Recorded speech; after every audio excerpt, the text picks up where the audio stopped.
You know, once I facilitated a recollection for a group on the topic of reconciliation. I used the gospel reading which we read today as point of departure for our reflection in that recollection.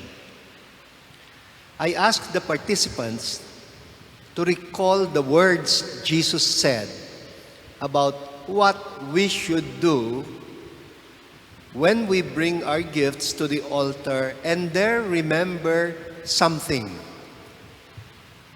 Question: what is that something that we remember that should motivate us to leave our gifts at the altar and go and first be reconciled? I asked them to reconstruct that particular line, that something, from memory. Not necessarily the exact words, just a rough approximation or even a paraphrasing of what Jesus said. And what was the result? Here is what most of them recalled the gospel as saying. One said, if you bring your gift to the altar and there you recall that you have something against your brother, leave your gift there at the altar. Tama ba? Mali.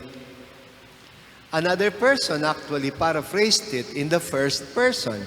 He said, well, Jesus is saying that if I bring a gift to the altar and I remember that I am holding a grudge against somebody, I must leave the gift. Tama ba? Mali.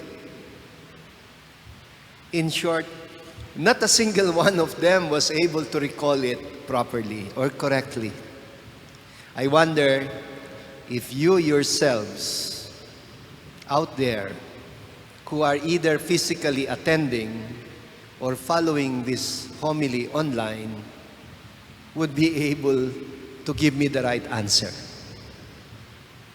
What Jesus actually said, according to St. Matthew, was, if you bring your gift to the altar and there remember that your brother has something against you, it's not about you, it's about him. And the common reaction that I get when I point this out is, ay paano ko malalaman? Siya pala itong may bit-bit, may karga, hindi naman ako. How am I supposed to know that he has something against me if he is not telling me?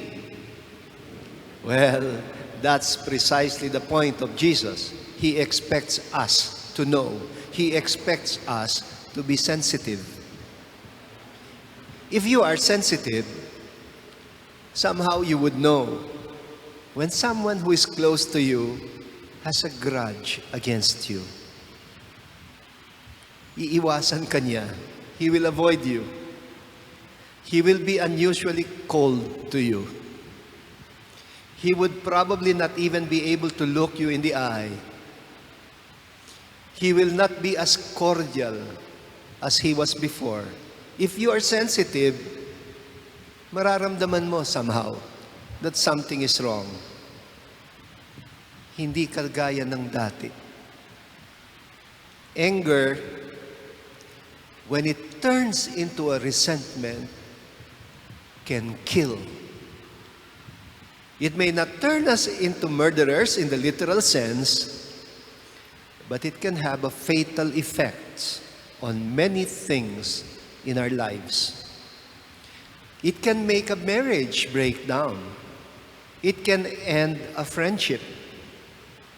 Or it can break up even a family. Alam niyo ba, in Kapampangan, our expression for anger is very figurative. We call it sukalub. Well, a bit like the Tagalog, sama ng loob.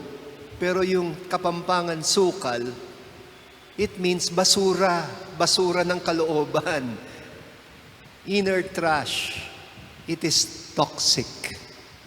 Today's gospel is illustrating what I call the radicality of the teaching of Jesus. I know, yung salitang radical is now regarded as a very negative word in America. I hear it repeated very often in reference to racist supremacists or domestic terrorists. And yet it is supposed to be a good word, radical. It comes from the word radix. Pareho nung radish. It means root.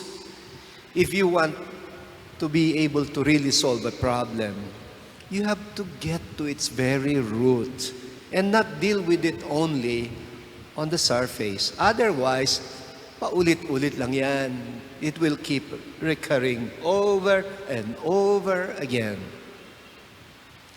In the gospel today, Jesus is reflecting on the fifth commandment, thou shalt not kill.